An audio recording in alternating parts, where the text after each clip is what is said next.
আমি আপনাদের সাথে কিছু কথা বলার জন্য আসছি। আসসালামু আলাইকুম, সবাই ভালো আছেন? আমরাও ভালো আছি। যে যেখানে আসছেন আশা করি ভালো আছেন। আমি আপনাদের সাথে কথাগুলো বলি। আমার শাবাবের বাবা যখন বিদেশে গেছিল, অ্যাক্সিডেন্ট হয়েছে, তখন আমার দেবরের থেকে 60,000 টাকা নিয়েছিলাম। নেওয়ার পরে উনি আজকে বিদেশ গিয়ে কালকে অ্যাক্সিডেন্ট হয়েছে। তারপরে বিদেশের থেকে 1 মাস পরে বাংলাদেশে পাঠাইছে। পাঠানোর পরে আমি উনিরে ট্রিটমেন্ট করছি বাংলাদেশে প্রায় 5 বছরের মতন। মেরুদণ্ড ভেঙে ছিল, পা ভেঙে আছে, প্রসাব পায়খানার সমস্যা ছিল। তারপরে অপারেশন করছে আগে এলো মেরুদণ্ড, তারপরে পাওয়াটা অপারেশন করছে, তারপরে প্রসাব পায়খানা আবার আস্তে আস্তে ডাক্তার দেখাইছি, ঠিক হয়েছে। 5 বছর পরে অ্যাক্সিডেন্টের আমার ছেলেটা হয়েছে। হওয়ার পরে টুকটাক কাজ করতো, হালকা পাতলা টুকটাক কাজ করতো। করার পরে আমরা তো আমার দেবরের থেকে যে টাকাটা নিছি ওই টাকাটা তো আর দিতে পারি নাই। পরে কাজ করছে, আবার আমার বাবার বাড়ি থেকে টাকা পয়সা দিছে। আমার স্বভাব হওয়ার পরে ওর খাবার, ওষুধ, ওর দুধ যা লাগে সব আর নানির বাসাতে দিছে। ওইগুলা দিয়ে আমি ওদের খাবার দাবার করাইতাম। তারপরে আস্তে আস্তে ওর বাবা একটু একটু হালকা হালকা ভালো হইলো। ভালো হওয়ার পরে আমার শ্বশুর বাড়িতে ঢাকা মিরপুরে একটা বাড়ি আছে, ছোটখাটো একটা বাড়ি আছে, একতলা টিন শেড ছিল তখন। তারপরে আবার হেরা ওই বাড়িটারে দোতলা করব। করার পরে আমি একটা রুমের ভিতরে থাকতাম। পরে আমার শাশুড়ি বলল যে এই বাড়িটা ঠিক করলে সবাই মিলে টাকা দিয়ে ঠিক করতে হইব। তাই আমি বলছি ঠিক আছে, আমি যে রুমে রইছি সামনের রুমটায় আমি রইছি, তাই আমার ঠিক করলে ওই রুমটা দিবেন, আমি আমার বাড়ি থেকে টাকা এনে দিব। তারা ছেলেন একসাথে, ছেলে মেয়েরা সবাই একসাথে কইরা এখন আমি যে রুমটা থাকতাম এই রুমটার ভিতরে মেয়েরে ঢুকাইছে, মেজু মেয়ে থাকবো ঢুকাইছে। এখন আমি বলতেছি যে এই রুমে তো আমি থাকতাম, তো এখন ওরে যে দিলেন কন্যা ওই থাকবো, তোমরা থাকলে থাকো না থাকলে নেই। এখন আমরা যে রুমে থাকবো আমাকে আর রুম দেয় না, তখন আমরা কই থাকবো? রাস্তায় থাকবো? ছোট একটা বাচ্চা, আবার জামাই অসুস্থ, এত সুস্থ হয় না। পরে আমি কি করলাম, একটা বাসায় ভাড়া উঠলাম। আমাদের শ্বশুর বাড়ির লাইনে একটা বাসায় ভাড়া থাকলাম। থাকার পরে ওইখানে আমার দেবরেরা, নন্দেরা, শাশুড়িরা সবাই আমার উপরে মানে ওরা আমার মারতেই যায়। পরে আমার ওইখানে যে বাড়িওয়ালা আছে, বাড়িওয়ালা কইছে যে ওরা তো অনেক তোর ঘরে থাকে না, আমার ঘরে থাকে, এখন ওরা এখানে এত হামলা দিবি কে?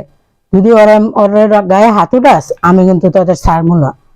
পরে এরকম অত্যাচার করতে দেখে আমরা আবার অন্য জায়গায় 11 নম্বরে মিরপুরে 11-তে ভাড়া গেলাম।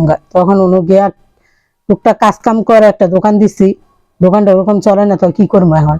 পরে আমরা এই যে আমাদের মুন্সিগঞ্জ যে আইসা পড়লাম, বিক্রমপুর মুন্সিগঞ্জে আইসা পড়ছি।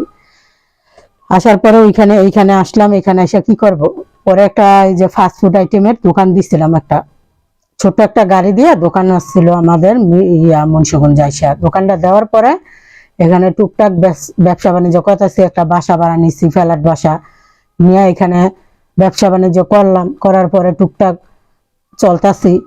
পরে খাওয়ান দাওয়ান ঘর ভাড়া সব এই ব্যবসাটার উপরে। পরে হঠাৎ করে আবার ওর বাবা কিছু কিছু পরে কতদিন পরে আবার অসুস্থ হয়ে যাইতো, নিয়ে যাইতাম মেডিকেল, নিয়ে ভর্তি করতাম। ব্যথা থাকতো অনেক, প্রচুর পায়ে ব্যথা থাকতো। তারপরে যে পায়ের ভিতরে নাট বল্টু আসছিল ওইগুলা খুলতে বলছে, খুলতে গেছি, বলতেছে পায়ের ভিতরে এটা আবার ভাঙ্গা রয়ে গেছে, এখন আর খোলা যাবে না। তো এই জীবনটা এরকম ভাবেই আগাইলাম। তারপরে হঠাৎ করে বলছি যে ব্যবসা বাণিজ্য যদি ভালো হয় তো দেবরে যে টাকাটা পায় কইছে দিয়ে দিব। তো মোটামুটি আসছিলাম, আল্লাহ রাখছে ভালোই। পরে 2-1 বছর ব্যবসা করার পরে আস্তে আস্তে আবার দোকানপাট মুন্সিগঞ্জে অনেক ফুটপাতে হয়ে গেছে। পরে ব্যবসা বাণিজ্যটা কমে আছে, আর টাকা পয়সা দিতারই নেই। তারপরে বলছি টাকা দিমু, আমাকে দিলে তো ভাঙ্গা লাগবে, একটা কাজের সময় দিলে আর কোনো কাজ হইব। পরে অনেক সময় দেবরে মানে কোনো কথা হইলে বলতো যে আমার টাকা দিয়া দিবেন, আমার টাকাটা দিয়া দিবেন। আগে বলতো না, মানে বাসায় ভাই বোনের সাথে একটা কিছু হইলে হ্যাঁ বোনের পক্ষে বেরো এই কথাটা বলতো সবসময়। তো আমি বলছি যে আমার হাতে টাকা হইলে দিয়ে দিব আমি, নাইলে আমি একটা কিস্তি উড়ে আপনি টাকাটা পরিশোধ করে দিন। পরে আমি ওই টাকাটা দেই নাই। পরে হঠাৎ করে একদিন আমার মেজু জাল উনি অসুস্থ শুনলাম। তো কি হয়েছে, কয় পিঠে ব্যথা, পিঠে ব্যথা। তো পিঠে ব্যথা কোনো কিছু, পিঠের থেকে বুকে ব্যথা আসে। পরে বললাম ডাক্তার ভালো দেখান, দেখাইছে, পরীক্ষা টরীক্ষা করছে, কোনো কিছু ধরা খায় না। তারপরে বললো যে আপনার ফুসফুসিতে সমস্যা, আপনি ক্যান্সার হাসপাতাল যান বক্ষবিধিতে। পরে ঢাকা ক্যান্সার হাসপাতালে গেল, যাওয়ার পরে পরীক্ষা করছে, বলছে আর ফুসফুসির ভিতরে মানে ক্যান্সার ধরা খাইছে।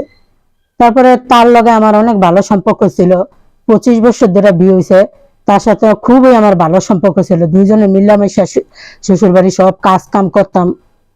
হ্যাঁ হ্যাঁ যদি ঘর দুয়ার মস্ত, কাপড় চোপড় দিত, আমি রান্না বাড়া ধোয়া দাই সব করতাম একসাথে যখন খাইতাম। মানে এর সাথে আমার কোনোদিন কিছু মুখ কালাকালি হয়নি। শুনলাম হ্যাঁ অসুস্থ, তারপরে অসুস্থর কথা শুন না, কিন্তু আমার কাছে তো এমবে টাকা নেই হেরে যে কিছু টাকা দিমু। তো আমি ভাবলাম হেরা তো এমবে আমার কাছে টাকা পায়। পরে আমি টাকা আমার ঠিকা মিলায়া একটা চেন বিক্রি করে, তারপরে তার জন্য আমি আর আমার একটা চেন ছিল, বললাম যে থাকে এখন অসুস্থ হয়েছে, এখন টাকাটা দিলে কাজে লাগবে।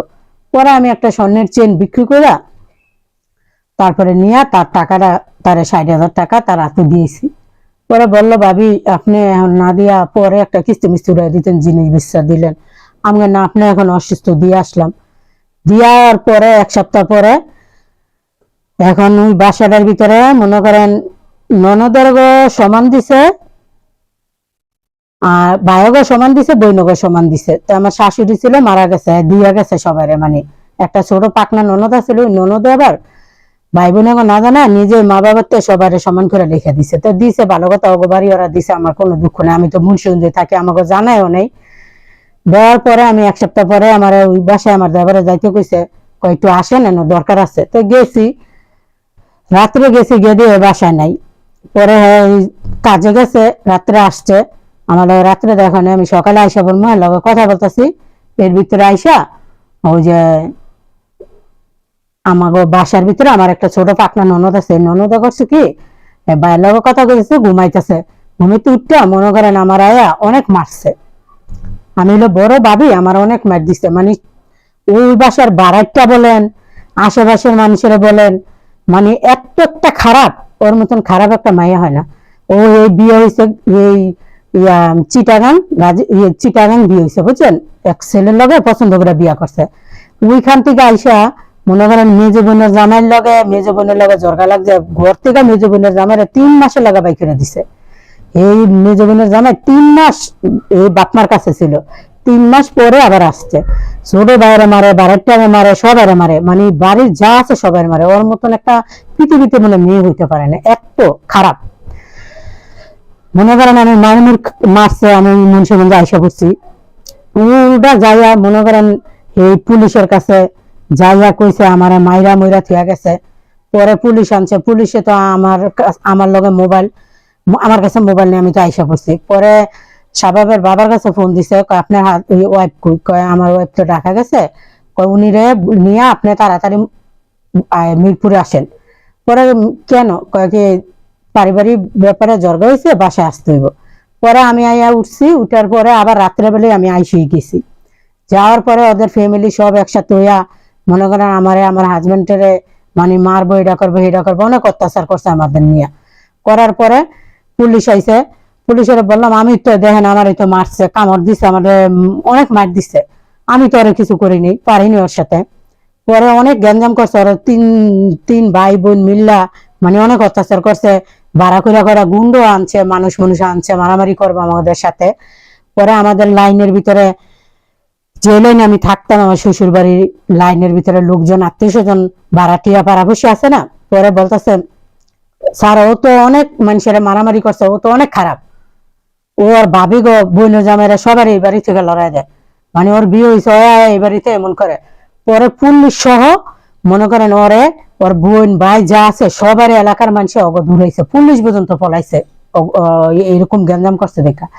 মনে করেন আমার জানা অসুস্থ মানুষ, আমি লইয়া খাইতেছে, মানে আমি মনে করি যে টাকা পয়সা বাড়ি করতে কি করবো, একটা অসুস্থ মানুষ নিয়ে খাই, যাক যা আছে ভাগ্য, এটা সারা জীবন তোর বাচ্চা থাকবো না। ওরা মনে করেন ঘরের ভিতরে একটা না একটা গ্যাঞ্জাম করে, আমি থাকি মুন্সিগঞ্জ, মনে করেন একটা না একটা সমস্যা ওগো বাসায় থাকবে।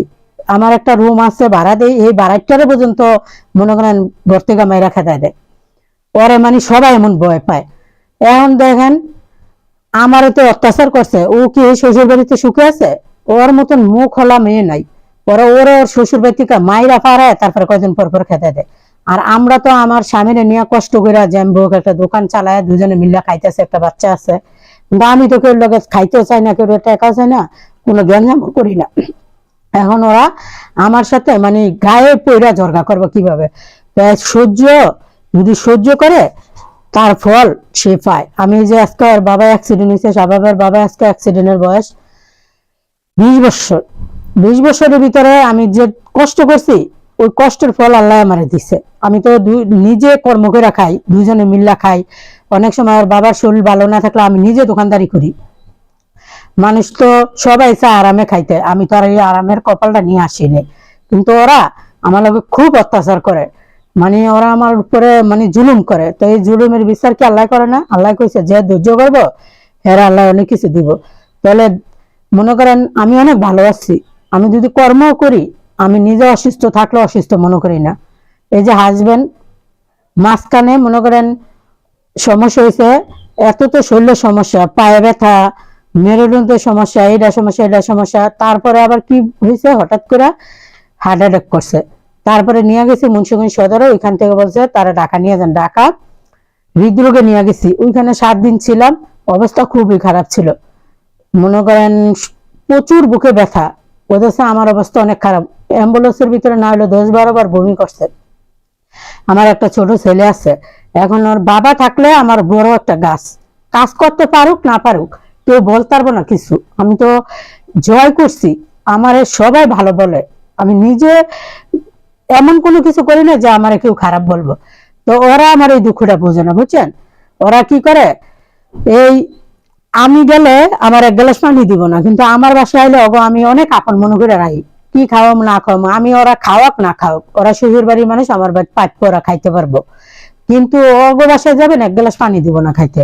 কিন্তু ওরা আমারে অনেক ইয়া করছে। তো আল্লাহ তো আমার মারেনি, আল্লাহ আমার অনেক ভালো রাখছে না, আল্লাহর কাছে লাখ শুক্র আলহামদুলিল্লাহ। ছেলেরে নিয়ে স্বামী নিয়ে আমি অনেক ভালো আছি। এখন বাকি জীবনের কথা বলতারি না, যেই কয় বছর ধরে মানে হাজবেন্ড অসুস্থ হয়েছে, সুস্থ করার পর আল্লাহ ভালোই রাখছে, 2টা ডাল ভাত খাইয়ে ভালো আছি। কারো কাছে চাইও না, কারো বাসায় যায় করে হামলা দেয় না যে আমার নাই, আমার দাও খাও, খাই। কিন্তু আজকে মনে করেন জালে অসুস্থ, আজকাল পড়া এই যে জালে অসুস্থ হ্যার হাজবেন্ড নিয়ে মানে বইনগা লাগা জীবন বাইরে জায়গা। তাই মনে করেন আবার ওরা ওরা মারামারি কাজিয়া করে হাত মা কাটটা মাইটা সব বাসার থেকে বাড়িতেছে, কিন্তু আমি যাইও না, শুনিও না। এই যে রাগ করে আজকে অনেকদিন ধরে জালের লগে ফোনও দেয় না, মনে অনেক কষ্ট যে আমার এত অত্যাচার করলো, আপনারা তো কেউ কিছু বলেন না, আপনার তো আমার ঠিকই ভালো সম্পর্ক ছিল। এখন সবার সাইডে দিয়ে আইসা পড়ছি। এখন আপনারা সবাই ভালো থাকেন। আসসালামু আলাইকুম।